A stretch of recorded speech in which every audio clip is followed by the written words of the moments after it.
All right, welcome back to Broncos Country Tonight. Garett Bolles signs a 4-year extension over the weekend.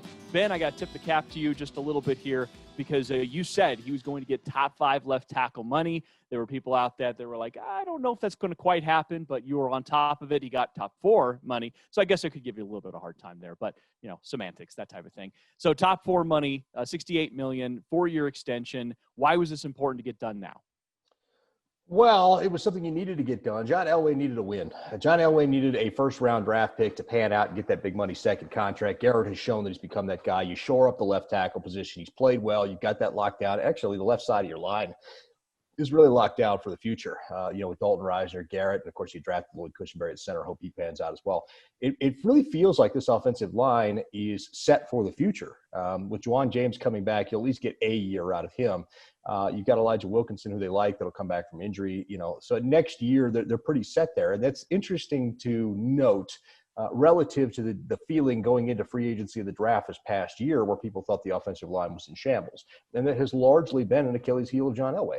The quarterback and offensive line have really been the two areas where he struggled to kind of shore up for this football team. So I think it's big. And then in terms of cap space and the money going forward, that really sets up what you can do this offseason. Now you know where your money is. You know who you need to reallocate. You know what guys are available for restructure, all that kind of stuff.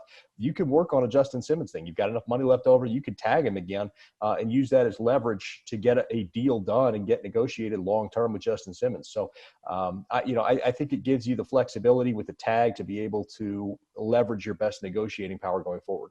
Well, and you wanted to see where things sort of how things happen this season, because remember, they came into this year wondering what the salary cap was going to be next year. We're all expecting it to take a hit.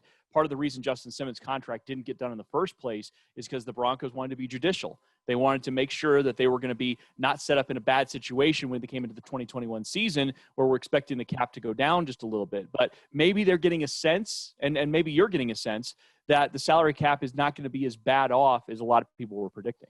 Well, one of the things I always suggested that ownership would and could look at, even though they balked initially at the idea, is smoothing the cap, which is borrowing against future broadcasting rights to kind of smooth the way the cap transitions over the next couple of years and allow them not to take a big hit this year. And I think ultimately they're going to have to, because you only have about 8 or 9 teams that are going to have a net positive amount of money without some type of exception anyway.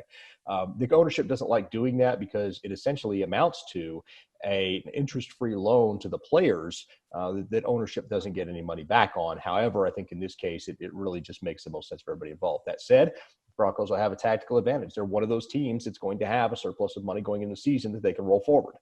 So that allows them to be a little bit more flexible in what it is that they're going to do.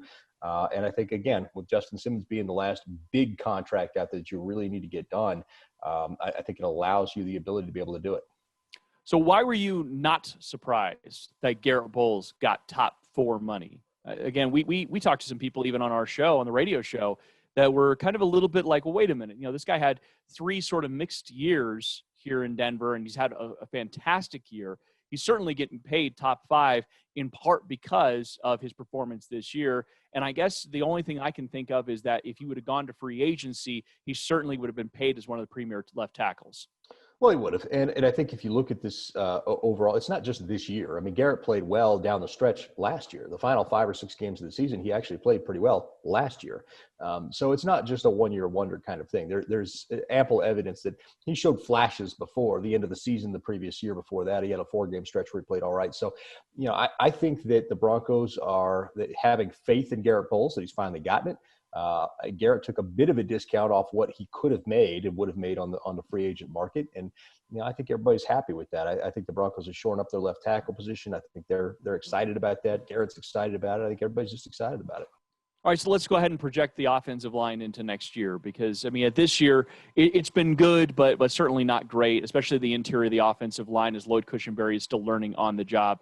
So let's just sort of project into the future now, because you're going to have Juwan James back at right tackle, who is the guy you spent up pretty big money a couple of years ago in free agency. You obviously don't have to go to free agency or the draft for left tackle now, which was really good news. You have your starting left guard. You have your starting right guard. At this point, you'd almost say that Lloyd Cushenberry is the biggest question mark. But at the same time, you're thinking, okay, an entire season worth of reps plus an off season. it feels like, and another year with Mike Munchak, it just really feels like things could kind of click for this offensive line in a way that I think most of us wondered if it would get there or not. Well, yeah, Lloyd is going to be the question mark going into next season. That said, he's going to be the starting center. And then Eli will be the swing tackle. That was the name we didn't mention there. But, I think that with Lloyd, it's more about getting that offseason strength and conditioning. He's obviously a guy that needed that NFL strength and conditioning in order to enhance his game. He gets stymied at times by the bull rush up the middle. That's going to be a problem if he doesn't correct that. And I have a feeling he will, but just needs a season. Didn't get to do that this year with COVID and everything else. You're unable to get in there and really get as strong as you could. And that's for guys on the lines. That really is what a lot of it's about. You're a young guy, 23 years old, going up against grown men who've been in strength and conditioning programs for 5-6 years and really gotten their bodies to peak physical shape. So I think if Lloyd can do that, he'll be a lot better next year. And this offensive line should look, in theory and on paper, a lot better next year. What has impressed you the most about what Garett Bolles has done here? Last point on this. What's impressed you the most about what he's done this year?